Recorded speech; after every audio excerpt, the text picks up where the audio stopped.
Listen, when Lester Mortimer was killed walking from the parking lot to the Ambassador Beach or Breezes, I then said, whatever decision we have to make, we have to somehow give these hotels an integrated sort of environment where when people come to them, they don't risk their lives because they was not the first person killed walking into the hotel. That we had to do so. And so this opportunity came up where we were going to create one of a kind. Now let me just say this. I don't know who appreciates it, whether on my side or not, but I want to tell you something about governments. Whether it's the PLP government, well, no, let me speak for the PLP government. The PLP government makes decisions. There are people in that government who have strong views about every subject. And let me give you an example of our approach.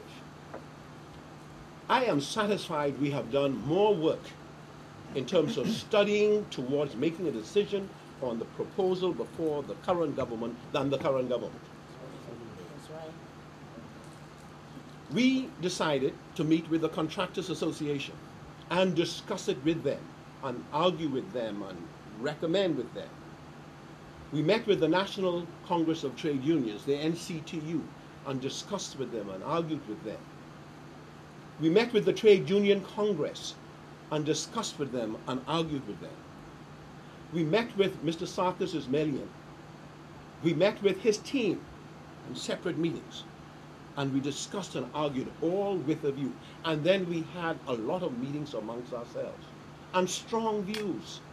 Views that are important views to whatever debate we enter into. Views that went back to look at the fee simple decision.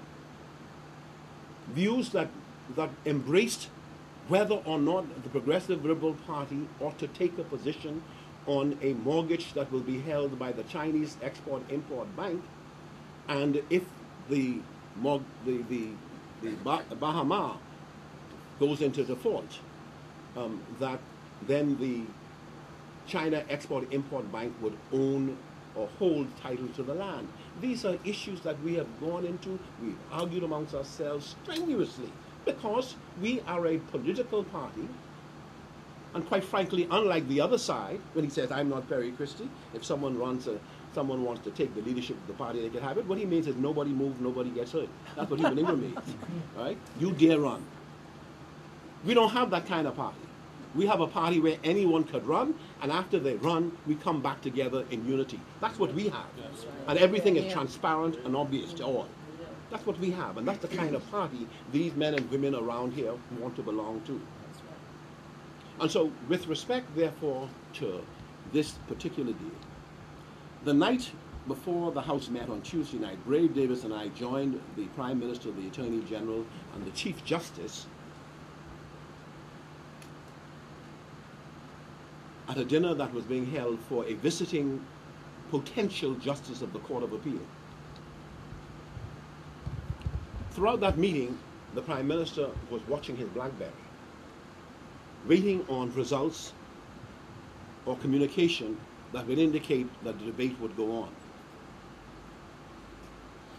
I had several interventions with him during the course of that evening, and so did the Deputy Leader, Brave Davis, who was there, and he referred to the Deputy Leader in his press conference.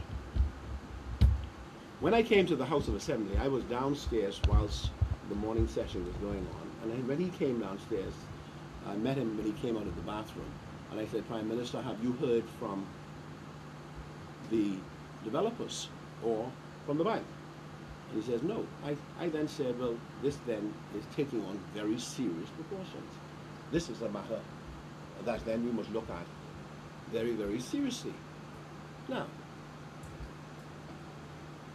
the positions I have taken publicly is not different to that. I've criticized him for talking down the investment. But in our discussions, as I will tell you, we reserve the right to come into Parliament with a position.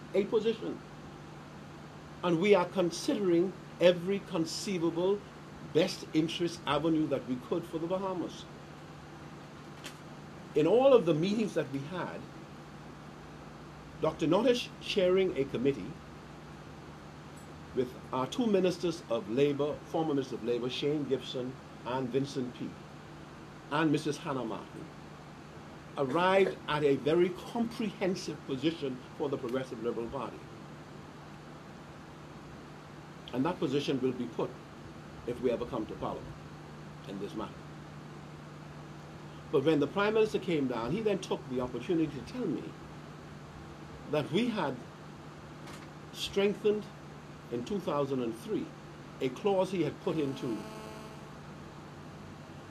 his agreement with Kersner, which would give investors the right, or give Kersner the right, to match any concession that Kersner got. Any concession that any new developer got. So if Baha Mar was given concessions that Kersner did not have, this particular provision would have enabled Kersner, the Kersner organization, to claim that they should get the same thing. And somehow he then transferred that to, I presume, the labor component, that they would have the right to get that amount of labor.